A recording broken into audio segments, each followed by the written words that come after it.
Dia, graça e paz. Deus nos abençoe nessa manhã abençoada aí. Eu vou começar a orar para a gente já começar. Hoje é a aula 5, Daniel capítulo 3, né? E hoje a gente vai estar gravando. Aí depois, os irmãos podem dar uma olhada, tirar dúvida. E a dúvida que você tiver, põe lá no e-mail lá.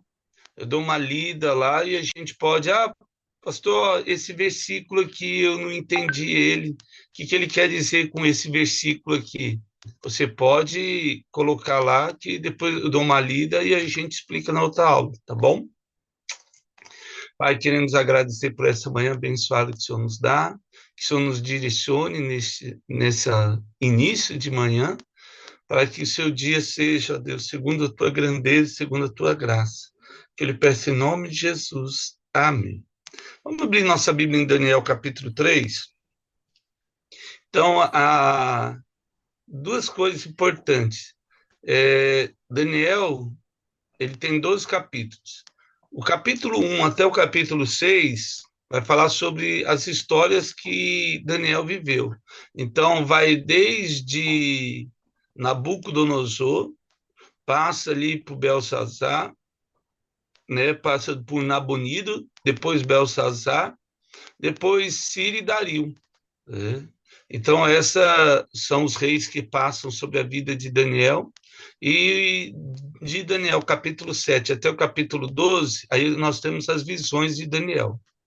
Mas no versículo 1, o rei Nabucodonosor, 3:1, diz assim, ó, o rei Nabucodonosor fez uma imagem de ouro que tinha 60 côvados do alto e 6 de largura. Levantou no campo de Dura, na província da Babilônia. Então, começa a cabeça de ouro se formar aqui, né? O orgulho de Nabucodonosor começa a crescer e começa a se exaltar. Isaías, capítulo 40, vamos ler lá, Isaías, capítulo 40, o verso 19, ele vai dizer assim, Isaías 40, 19, o artífice funde a imagem e o ourives a cobre de ouro, e cadeias de prata forja para ela. Né? Aí está falando sobre a idolatria. E esse capítulo, depois você pode ler de Isaías, vai falar sobre a idolatria. A estátua tinha 3 metros de altura e 3 metros de largura. Né? Então, de longe, era uma planície, você podia olhar ela. Provérbios 16, 18, e aí uma coisa muito importante, Provérbios 16, 18, ele vai falar um texto bem conhecido, que diz assim, né? A soberba procede à ruína, e a altivez, o espírito da queda. Em outras traduções, aparece o orgulho precede a queda. Né?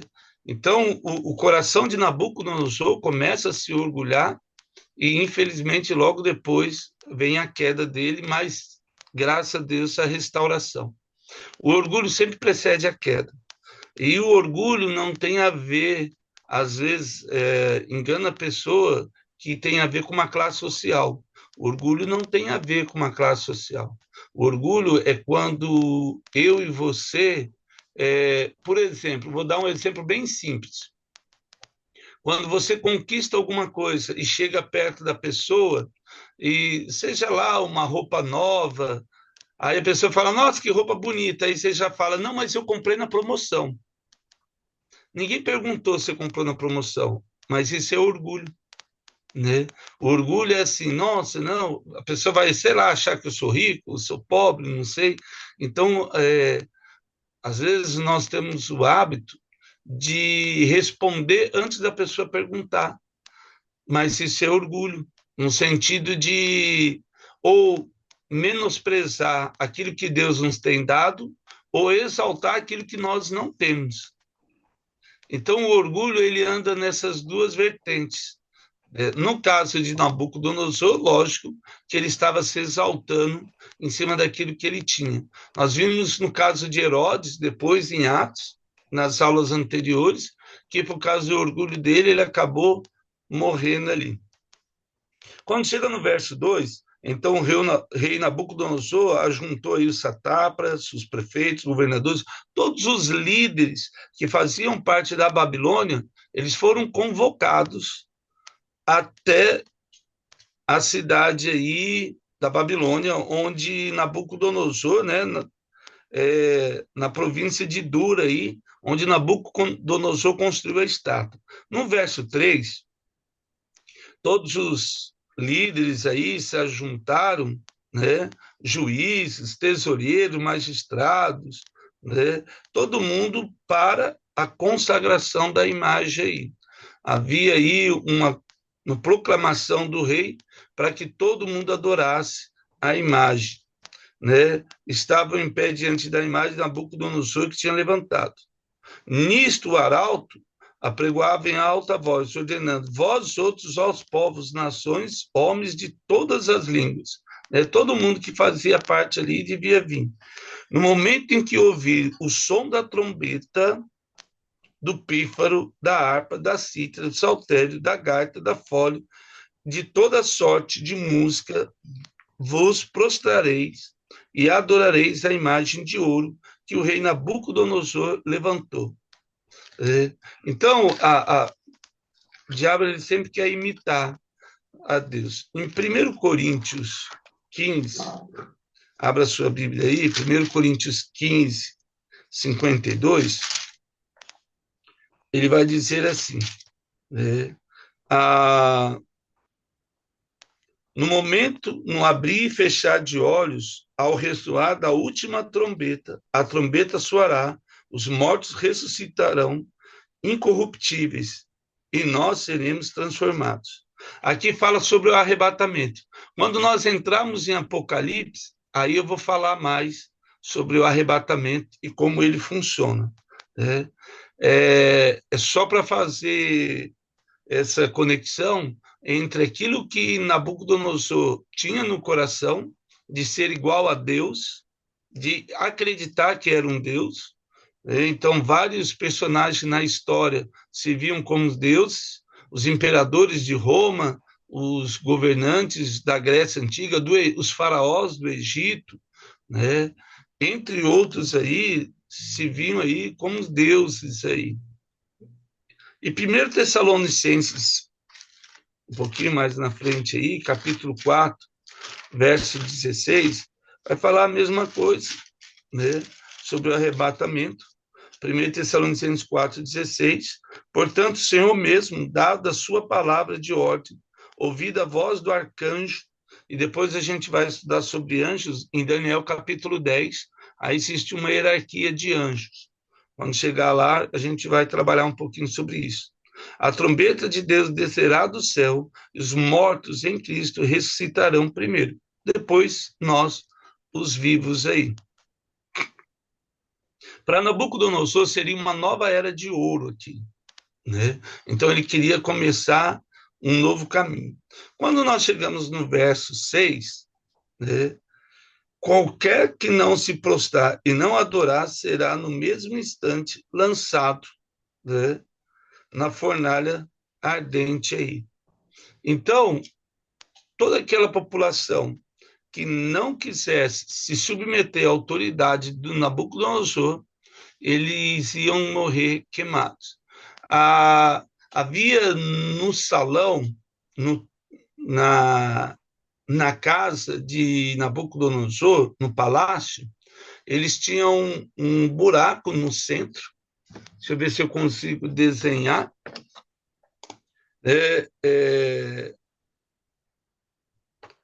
E aí ele tinha um buraco onde tinha uma fornalha embaixo, né? Os homens ficavam em cima, né, do palácio para se aquecer, e mais ou menos assim, ó. Não sei se dá para os irmãos entender, não sou arquiteto, a Sandra saberia desenhar melhor do que eu aí, né? Mas eu não... Mas é mais ou menos assim. Então eu tinha um sobrepiso, onde tinha um buraco, e aí o calor vinha dessa fornalha. Então, assim, durante o inverno, colocava-se ali a lenha embaixo e aquecia todo o salão principal do palácio. Então, essa era a fornalha, né, que Nabucodonosor colocou aí como código de Hammurabi, né, para que quem não adorasse, que não se curvasse à estátua de ouro, seria lançado nessa fornalha aí. Ele faz uma referência ao inferno, né? Quando Jesus fala que aquele que não crê, né, não terá a vida eterna, mas perecerá. Né? Mateus 24 vai falar que a árvore que não dá fruto será lançada, né, na fornalha, no lago de fogo, enxofre. Então, tem essas referências, nós vamos ver Nabucodonosor fazendo, certo? E aí, lógico, né? O verso 7. Portanto, quando todos os povos ouviram o som da trombeta, do pífaro, da harpa, da cítara, do saltério e da sorte de música, se prostraram os povos, nações, homens, todas as línguas, e adoraram a imagem de ouro que o rei Nabucodonosor tinha levantado. No mesmo instante, aí chegaram alguns homens caldeus e acusaram os judeus e disseram ao rei Nabucodonosor: primeiro vem o elogio, ó rei, vive eternamente. Gente, era muita gente lá. Ninguém via quem baixou, quem não baixou. Mas sempre tem aqueles dedo duro, né? E aí surgiu aqui, ó. O rei, você não baixou um decreto aí que todo homem que ouvisse a trombeta deveria se curvar? O verso 11. Aí o verso 12. Há homens judeus que tu constituís sobre os negócios da província da Babilônia, porque, olha só, veio gente de todo o Império Babilônico.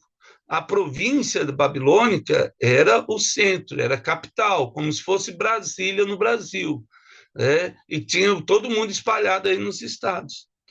Aí, Sadraque, Mesaque e Abidnego, né? Misael, Ananias. Só não aparece aqui Daniel. Provavelmente Daniel estava em viagem, né? Não soube do edito do rei, não deu tempo dele chegar ali. E Deus queria tratar com os três amigos de Daniel, né? Então, tanto Ananias, né, como Misael e Azarias, Deus queria tratar com os três. E aí eles não se prostraram. A palavra de Deus, e aí é muito importante, Apocalipse capítulo 21, a respeito da covardia. Abre a sua Bíblia aí, Apocalipse 21, o verso 8. O apóstolo João, que escreve Apocalipse, o verso 8, ele vai dizer assim, ó: quanto, porém, aos covardes, aos incrédulos, aos abomináveis, aos assassinos, aos impuros, aos feiticeiros, aos idólatras e todos os mentirosos, a parte que lhe cabe será no fogo que arde, como fogo e enxofre, a saber, a segunda morte. Né? Deus não se agrada dos covardes. Né? Então, quando eu não quero fazer alguma coisa, eu não devo fazer. Né? Eu vou fazer porque talvez eu perca o emprego.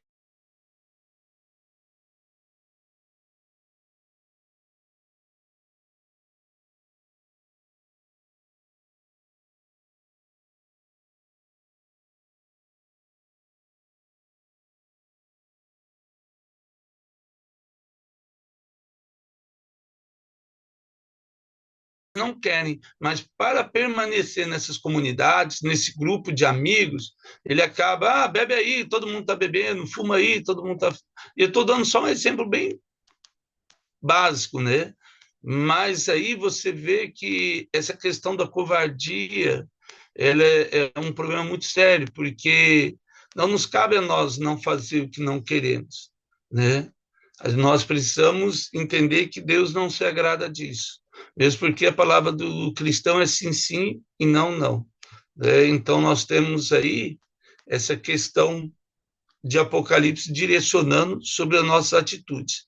Provérbios 2:16 vai enfatizar exatamente isso. Provérbios capítulo 2, verso 16. A palavra de Deus vai dizer assim, ó: para se livrar da mulher adúltera, da estratégia que lisonjeia com palavras, né? As palavras que soam bem, às vezes, no nosso ouvido, acaba sendo um laço no nosso coração. Atos 24, 2 e 3, 24, 2 e 3, a palavra de Deus vai dizer assim, ó, Atos 24, 2 e 3. Sendo esse chamado, passou Tertúlio a acusá-lo, dizendo: Excelentíssimo Félix. Aí é quando Paulo estava preso, e aí alguém vai chamar a atenção, né, a Tertúlio para acusar o apóstolo Paulo.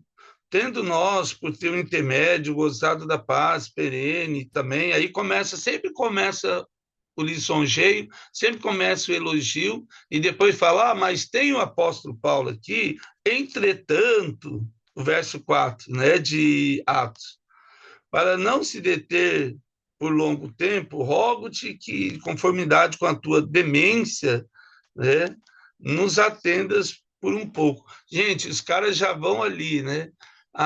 Infelizmente, isso é muito comum, né, na estratégia aí do diabo sobre a vida das pessoas, né? Elas vêm com lisonjas, com elogios, e depois pedem alguma coisa que não seria o ideal, ou contra alguém também, né? Então, nada mais é do que uma afronta aí com aquilo que Deus tem para nós. Em 2 Reis, capítulo 18, o verso 35, abra sua Bíblia aí, 2 Reis, capítulo 18, o verso 35, ele vai dizer assim, abre aqui, 18, 35, sobre essa afronta aí. Quais são dentre vós, 2 Reis 18, 35, quais são dentre vós todos os deuses desses países, os que livraram a sua terra das minhas mãos, para que o Senhor possa livrar Jerusalém das minhas mãos? Esse é Senaqueribe, que estava invadindo Jerusalém, e manda uma carta para Ezequias, e fala uma afronta, fala, se todos os deuses dos outros povos, né, não livrou da minha mão, dos assírios, quem é Israel? Quem é o Deus de Israel para livrar, né, da mão do rei Senaqueribe? E logo depois a gente vai ver a vitória de Jerusalém sobre os povos assírios aí, né? E diante disso aí, né? Então, no verso 13 aí Nabucodonosor vai ficar irado porque mexeu com o orgulho dele, né? Incitou o orgulho dele aí, e aí ele, irado, mandou chamar, né, Sadraque, Mesaque e Abidnego, e trouxeram esses homens perante o rei. Por estar e ser conhecido, lógico, o rei olhou para os três amigos de Daniel aí, Misael, Azarias e Ananias, e aí ele perguntou, olha o verso 14, que vós não servis os meus deuses, nem adorais a imagem de ouro que levantei? O rei perguntando para eles. Agora, pois, estáis dispostos, quando ouvires o som da trombeta, do pífaro, da cília e da harpa. Então, ele chama eles no palácio e fala, se tudo bem, não adorou lá, eu acho que você não ouviu a música. Eu vou te dar mais uma chance aqui. Aí a situação ficou pior ainda. Por quê? Estava na frente de todo mundo, ele falou, vamos tocar aqui, e aí, na hora que tocar, vocês abaixam. E aí, o verso ainda 15, ele termina assim, e quem é o Deus que vos poderá livrar das minhas mãos. Olha só, né, a afronta aí com Yahvé. Aí eles vão responder no verso 16, né? A Sadraque, Mesaque e Abednego. Ó rei Nabucodonosor, quanto isto, não necessitamos te responder. A lei é dele, como diz Jesus, dai ao homem que é do homem. Se o nosso Deus, a quem servimos, quer livrar-nos, ele nos livrará da fornalha de fogo ardente e das tuas mãos, ó rei. Se não, fica sabendo, ó rei, que não serviremos teus deuses, nem adoraremos a imagem de ouro que levantaste. Aqui é uma coisa importante. Hebreus capítulo 11, e aí eu quero ler com você, vai falar a respeito da fé. Hebreus 11, 38, diz assim, a respeito destes homens aí. Homens dos quais, Hebreus 11, 38, homens dos quais o mundo não era digno, errantes pelo deserto, falando de João Batista, pelos montes, pelas covas, falando de Daniel, e por outros, e por antros na terra. Aí citando aí todos os heróis da fé que foram mortos aí por servir a Deus. Ainda Hebreus 11, 6 vai dizer assim, de fato, Hebreus 11, 6, de fato, sem fé é impossível agradar a Deus, porquanto é necessário que aquele que se aproxima de Deus creia que ele existe e que se torna galardoador dos que o buscam. Depois eu vou falar sobre galardão também, quando a gente chegar em Apocalipse. A palavra para fé, no grego, é pistos. Eu vou colocar aqui, né? É mais ou menos assim. Pistos, né? Que quer dizer fidelidade, né? Fidelidade. E quando você lê em 1 Coríntios 13, 13, vai dizer, agora permanecem a fé, a esperança e o amor. E o maior de todos é o amor, né? A fé é a fidelidade com que você anda com Deus. Por que que o apóstolo Paulo, em 1 Coríntios, capítulo 13, verso 13, vai dizer exatamente isso, né? Agora existe a fé, a esperança e o amor, mas o maior de todos é o amor. Porque quando a igreja for arrebatada, quando Jesus voltar, a fidelidade vai ser inerente, né? O homem não perde mais ela, não tem mais necessidade, porque agora ele vai ter um corpo transformado. A fidelidade hoje existe e temos a necessidade porque o nosso coração é corrupto. Lá em Gênesis capítulo 3, com a queda do homem, o homem passou a ter um coração dobre, como nós lemos em Tiago, né? São impelidos como a onda do mar, que não sabe o que quer. Então, Deus clama o seu povo a ter a fidelidade, que traz a santificação, né? Salvação é diferente de santificação. Foi o que nós falamos na primeira aula, né? Não sei se os irmãos lembram disso. Então, existe uma diferença aí grande, né, a respeito de salvação e santificação. A salvação depende de Deus, a santificação é da minha fidelidade com Deus. Então, no momento que esses homens foram fiéis, né, voltando aqui, né, em Daniel capítulo 3, esses homens foram fiéis à ordenança de Deus e não de Nabucodonosor, eles colocam outra pauta em cena. Qual que é? Porque não é pelo fato de eu fazer tudo certo que tudo de bom vai acontecer na minha vida. Porque se fosse isso, João Batista não tinha perdido a cabeça no meio, por falar da vinda de Cristo. Isaías não tinha sido cerrado no meio. Pedro não tinha sido crucificado de cabeça para baixo.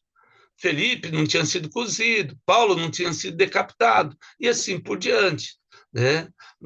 Às vezes você olha assim e fala assim, nossa, por que pessoas boas passam por situações difíceis?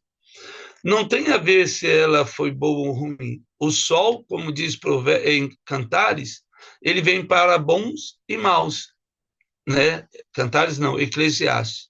O sol vem para bons e maus. Então, assim, quando eu faço o que é bom, isso traz algo de bom na minha vida. Mas não quer dizer que nos livra das aflições do mundo. O próprio Senhor Jesus vai dizer: no mundo tereis aflições, mas tem de bom ânimo. Eu vou te ajudar a sair dela de alguma maneira. Né? Isso que é o mais importante. Então, apesar de nós estarmos passando as lutas, dificuldades, né, Deus vai olhar para nós. Porque se eu acredito que tudo que eu faço de bom, eu devo ter uma retribuição boa, muitas pessoas abandonam a fé, como diz lá Timóteo, nos últimos dias muitos apostatarão da fé. Por quê? Porque ele fala: nossa, eu faço tudo direitinho e as coisas erradas deram na minha vida. Ah, Deus não existe. E ele começa a duvidar de Deus, né? Porque ele se acha digno da salvação. Primeira coisa mais importante: eu e você nunca fomos dignos da graça de Jesus. Não há nada que eu faça que me permita acreditar que eu sou digno da graça de Jesus. Não tem nada nesse mundo que eu faça de bom que me garanta a salvação. Como nós lemos lá em Efésios, a graça é um dom de Deus. Não vem pelas obras, para que ninguém se glorie, mas é um presente de Deus. Lembra nas aulas anteriores, né? A graça é um presente merecido. A misericórdia é algo que nós merecíamos pelo erro, mas Deus nos age com misericórdia. Então, assim, os amigos de Daniel não erraram aqui, mas mesmo assim eles foram para a fornalha, né? Ah, eu fiz tudo certo, Deus. José fez tudo certo, José do Egito.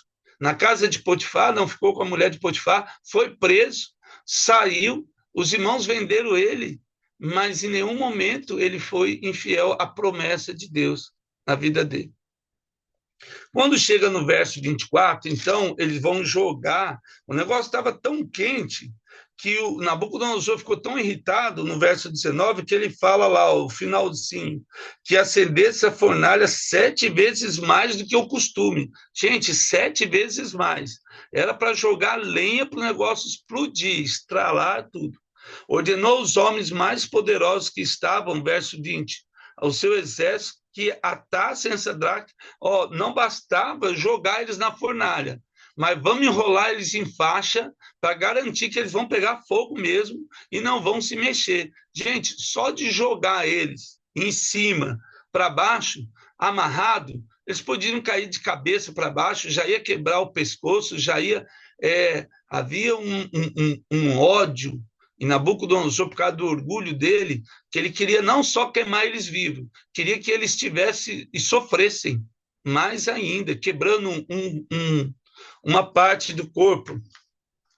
Então, esses homens, verso 21, foram atados com seus mantos, suas túnicas, chapéu e outras roupas, e foram lançados na fornalha, sobre maneira acesa, porque a palavra do rei era essa, né? E aí, os homens que foram lançar, né, Misael, né, Zacarias e Ananias, o verso 21 diz aí, que os homens que lançaram de cima para dentro foram queimados, né? Os homens, o fogo estava tão grande que esses próprios homens morreram. E o verso 23 diz que daí aparece um homem. O verso 24, na fornalha. Então o rei Nabucodonosor se espantou e se levantou depressa e disse aos seus companheiros: não lançamos 3 homens atados dentro do fogo? Responderam eles: sim. Tornou o rei a dizer: eu, porém, vejo 4 homens soltos que andam passeando dentro do fogo, sem nenhum dano ou aspecto. O quarto é semelhante a um filho de Deus. Ele estava falando aí, né, sobre Jesus. Apocalipse 3, 5. E a gente já vai terminar, vou ler 2 versículos aqui.